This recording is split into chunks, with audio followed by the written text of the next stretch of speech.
I love this poster. This is from the New York City Department of Health, and it's on buses in New York City. Is there anybody here from New York? I don't think we have any New York docs or acupuncturists, but this is basically, are you pouring on the pounds? And it's a picture of somebody pouring a soda into a glass, but by the time it gets there, it's a bunch of kind of grizzly yellow fat. And the message here is that sugar turns into fat, particularly if it's soda, particularly if it's high fructose corn syrup. So I like to, I used to have this poster hanging in my office. It grossed out my receptionist, but I thought it worked great.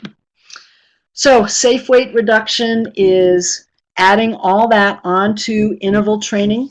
You can learn about interval training if you don't know about it. It's really the best type of exercise there is for weight loss, just 3 times a week. The research shows that's all you need to do, combined with low glycemic load diets.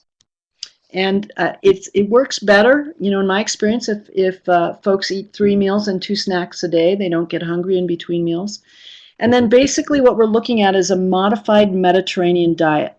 The Mediterranean diet has been shown in research to have an anti-inflammatory effect on the liver. And it actually is the only diet that's been shown to improve non-alcoholic fatty liver disease. I'll talk more about that next week. But in the meantime, you can read Dr. Neustadt's article on diet and inflammation for more information on that. So what you do not want to do in your HepC patients or your patients who are HepC negative but have non-alcoholic fatty liver disease, you do not want to fast them. This is one of the situations where fasting is contraindicated because fasting causes a rapid influx of free fatty acids into an already overtaxed liver and can actually worsen steatosis. And as we know, in the state of Arizona, the HCG popular weight loss diet, which limits daily calories to 500 kilocalories a day, has also been demonstrated to do the same thing. There's actually 2 documented cases of patients with non-alcoholic fatty liver disease, which can progress to the really scary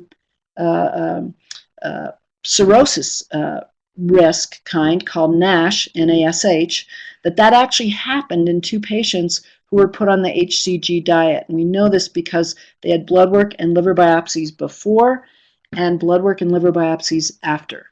And those doctors they were brought up in front of their boards as a result of that. So scary weight loss, meaning too rapid, is anything over a pound a week for children and over 3.5 pounds per week for adults. So anything under that is considered okay. So just know that. You don't want your HepC patients losing weight any more than 3.5 pounds a week. So let's switch now and talk about micronutrients. We've been talking about macronutrients, fats, proteins, and carbohydrates. Let's talk about supplements, which we commonly, think of nutrients as, but I'm going to include their use in food. So here's another interesting factoid from some of the nutrigenomic research. Beta-carotene, vitamin D, and linoleic acid, which we find in food, particularly in oil-bearing foods like nuts and seeds. These 3 nutrients have actually been found to inhibit the replication of the HCV virus.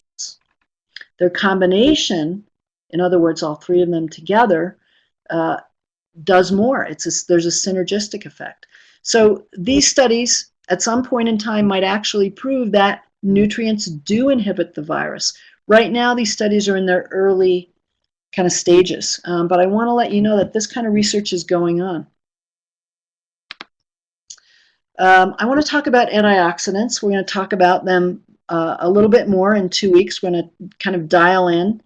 The reason that antioxidants are so very important. Adam, do you have a question? Do you want me to free your microphone? It looks like, oh no, he's going to type. Oh, okay.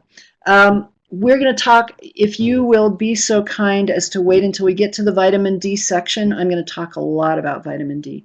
In this study, it was not D2, it was D3. But yeah, that's because that's your question, right? Is in the nutrigenomic study, did they use vitamin D2 or D3? They used vitamin D3. So antioxidants are really important because hepatitis C is not a cytotoxic virus. What does that mean? It means that the virus doesn't kill liver cells directly.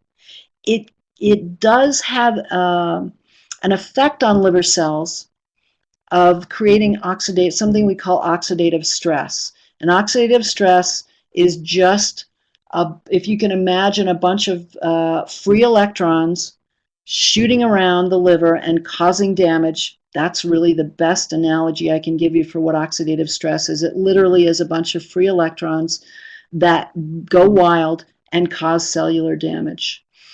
This oxidative stress comes from several different areas in Hep C. It comes from, we already talked about iron accumulation in the liver. It comes from the actual protein in the virus, but it also comes from the immune system. So every day there are a million or so, several million virons produced by the virus, and probably about 3 times that immune cells that are produced to fight the virus. So there's a battle going on in the liver. And the result of this battle are these reactive oxygen species that end up causing the damage that we then see as cirrhosis in our progressed liver disease patients. But it's not like other viruses, like the hepatitis B virus, that's directly cytotoxic. So I want you to understand this. It's a very important concept. And that's why antioxidant therapy is so important in hepatitis C. There are about 500 papers on this. I haven't read all of them, but I can tell you that there's a tremendous amount of research going on in this area. It's all documented.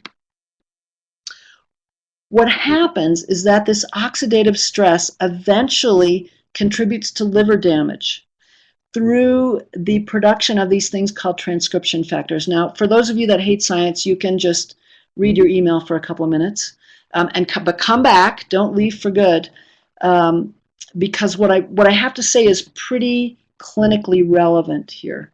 What we know about these transcription factors, like NF-kappa B, is that they literally are like turning on a light switch that then causes the entire system to become inflamed. So it's like lighting a match and throwing it into a room that you've just emptied a can of gasoline into.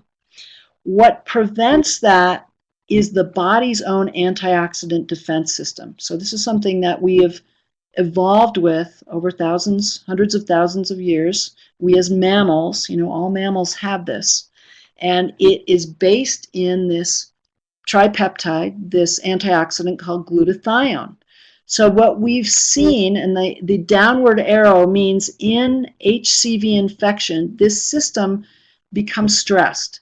So we lose enzymes like glutathione peroxidase, we lose levels of plasma glutathione, we lose glutathione inside of white blood cells. All those things go down as a result of this battle that's going on in the liver that's mediated through oxidative stress. So glutathione is crucial. It's the main antioxidant in all mammals. It's what keeps us alive.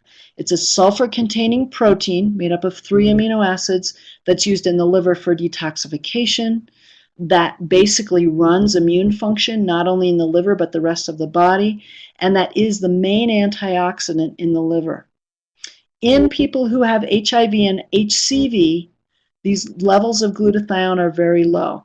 And in fact, of all diseases, the 2 diseases, and particularly the combination of these 2, in which glutathione levels are the most suppressed, and maybe cancer is the only exception to this, are HCV and HIV. So in HCV and HIV, glutathione levels are extremely depressed. They are linked to, these low levels of glutathione are linked to the progression of the disease and the inability of the person with the disease to clear the virus. So if we really were scientifically honest, we would say that glutathione levels are one of the major determinants in whether people will progress to fibrosis or whether they will clear the virus with standard